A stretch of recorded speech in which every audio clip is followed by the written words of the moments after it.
So I think the Federal Reserve and a lot of economists are also wondering, how does the macro economy work?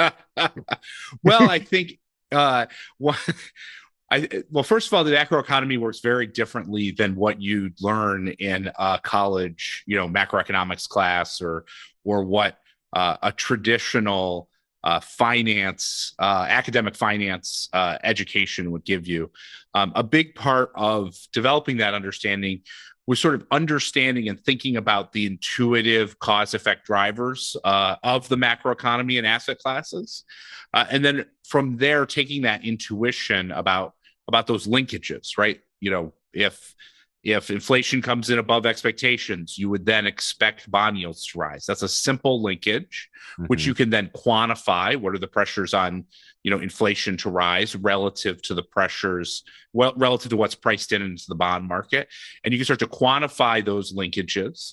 And then, really, all systemization is the quantification and the and using that understanding in a repeated way over and over and over again, right? In a way that is disciplined, which is a very, the biggest benefit of systemization is quantification and discipline.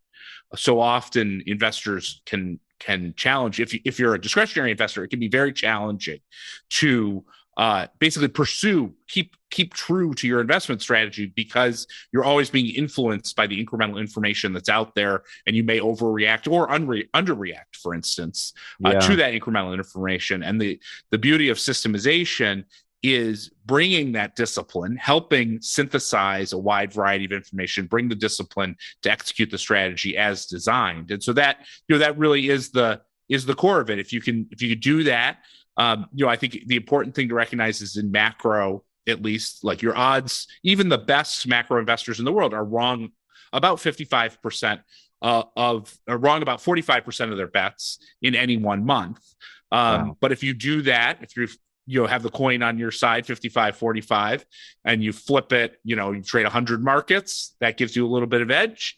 And if you could trade that over time, at a 55-45 ratio, you're actually end up being, one of the best investors in the world. And so it's You're the all best. about, You're the best blackjack player that's ever that's walked right. into the casino.